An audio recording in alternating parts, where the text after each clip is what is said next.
देखो हमने आपको रेखीय आवेश घनत्व पढ़ाया था फिजिक्स में, थोड़ा सा और उसके बारे में चर्चा करता हूँ। रेखीय आवेश घनत्व को हम लैम्डा से प्रदर्शित करते हैं। लैम्डा बराबर Q/L, एकांक लंबाई पर उपस्थित आवेश की मात्रा, उसको हम बोलेंगे रेखीय आवेश घनत्व। इसका मात्रक होगा कूलाम प्रति मीटर, कूलाम प्रति मीटर, ये इसका मात्रक होगा। अब यहाँ पे ये समझने की बात है कि ये उस पूरे पदार्थ का गुण है। जैसे मैंने इस तार को, मानो इसकी लंबाई है सपोज करूं 5 मीटर, और मैंने इसको आवेश दिया मानो 100 कूलाम का। 100 कूलाम का आवेश मैं इस 5 मीटर लंबाई के तार को दूंगा तो इसका लैम्डा निकलेगा 100/5, यानी कि 20 कूलाम प्रति मीटर। इसका मतलब ये हुआ कि इस पूरे पर 20 कूलाम आवेश पर मीटर की लंबाई पे उपस्थित है। अगर मैं इसमें से यहाँ से तार काट भी लूं, इतना तार मानो मैंने ये कट कर लिया इसमें से, तो इसका भी रेखीय आवेश घनत्व तो उतना ही होगा, 20 कूलाम पर मीटर, क्योंकि ये पूरे की एक क्वालिटी बन गई। इस पे बट गया तो ये पूरे तार की एक क्वालिटी बन गई। ये होता है रेखीय आवेश घनत्व। ठीक है, अब देखो एक और बताएं हम, पृष्ठीय आवेश घनत्व।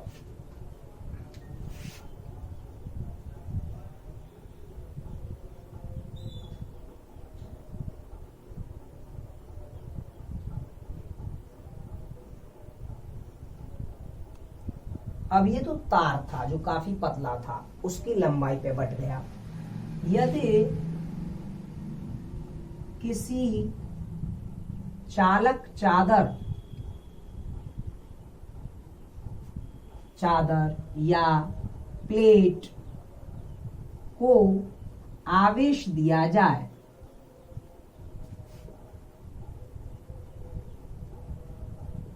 याद रखें मैंने चालक शब्द का इस्तेमाल किया है।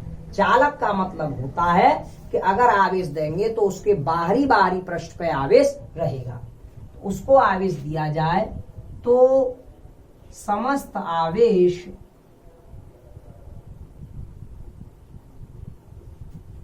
उसके बाहरी क्षेत्रफल पर, किस पर? बाहरी क्षेत्रफल पर एक समान रूप से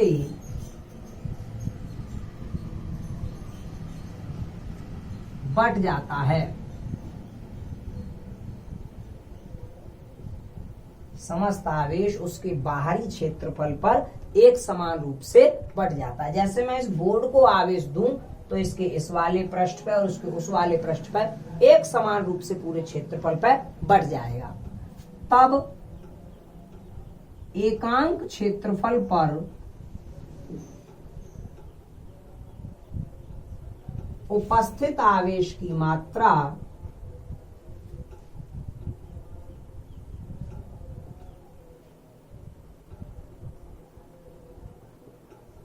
क्षेत्रीय आवेश घनत्व या पृष्ठीय आवेश घनत्व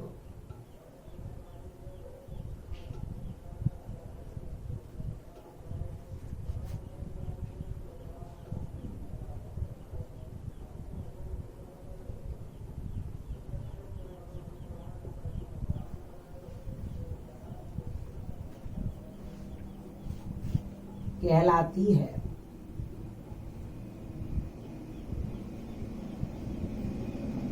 अब आवेश बट गया पूरे क्षेत्रफल पर तो उसका बनेगा क्षेत्रीय आवेश घनत्व या पृष्ठीय आवेश घनत्व। तो सिग्मा होता है इसका प्रतीक, और सिग्मा बराबर Q/A। जैसे ये चादर है और इसका क्षेत्रफल हो मानो 5 मीटर स्क्वायर, और इसको मैंने मानो 200 कूलाम का आवेश दे दिया, तो इसका सिग्मा बनेगा 200/5। 200/5 का मतलब हो गया 40 कूलाम प्रति मीटर स्क्वायर। यानी इसके पूरे पृष्ठ में इस तरह आवेश बटा हुआ होगा कि 1 मीटर स्क्वायर पर 40 कूलाम का आवेश उपस्थित होगा। ये पूरे का गुण हो गया, आवेश बट गया तो इस पूरे का गुण हो गया, 40 कूलाम आवेश पर मीटर स्क्वायर पर उपस्थित होगा। ये किसके लिए है? ये चालक के लिए है। एक पृष्ठीय आवेश घनत्व, एक रेखीय आवेश घनत्व। ये जब भी आवेश देंगे तो ये पूरा आवेशित होना पूरे चालक का गुण हो गया। ठीक है। अब इसके बाद एक और है, वो है आयतन आवेश घनत्व।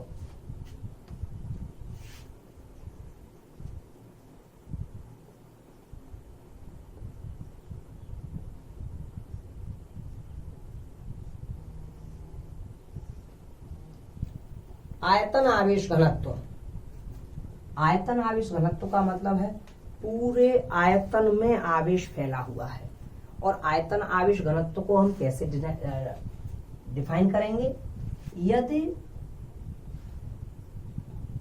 किसी अचालक ठोस को, याद रखें अचालक की बात कर रहा हूं मैं, अचालक ठोस को आवेश दिया जाए, किसको? अचालक ठोस को आवेश दिया जाए। याद रखें अचालक ठोस को आवेश दिया जाए।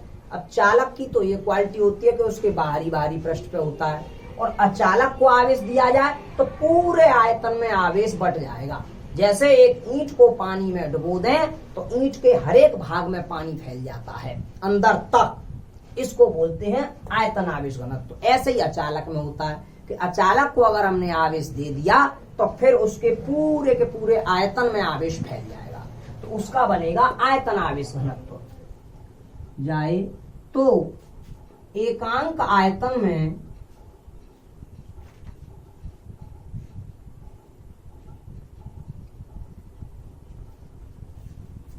उपस्थित आवेश की मात्रा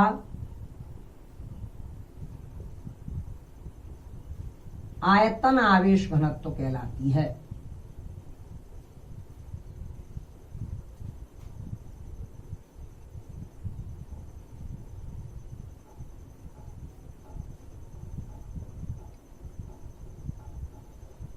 इसे हम रो से प्रदर्शित करते हैं, और रो बराबर होगा Q अपॉन V, जहां V होगा आयतन, क्योंकि आवेश किसमें बट गया? पूरे के पूरे आयतन में बट गया। लेकिन याद रखें आयतन आवेश घनत्व हमेशा अचालकों में होगा, और पृष्ठीय आवेश घनत्व और रेखीय आवेश घनत्व ये हमेशा चालकों में होंगे, और आयतन आवेश घनत्व किसमें होगा? अचालकों में।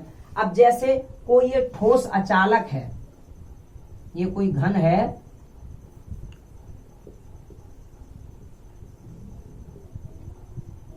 और इसका आयतन है 10 मीटर क्यूब, और इसे मैंने आवेश दिया है मानो 500 कूलाम का, तो अचालक है ये। कैसा?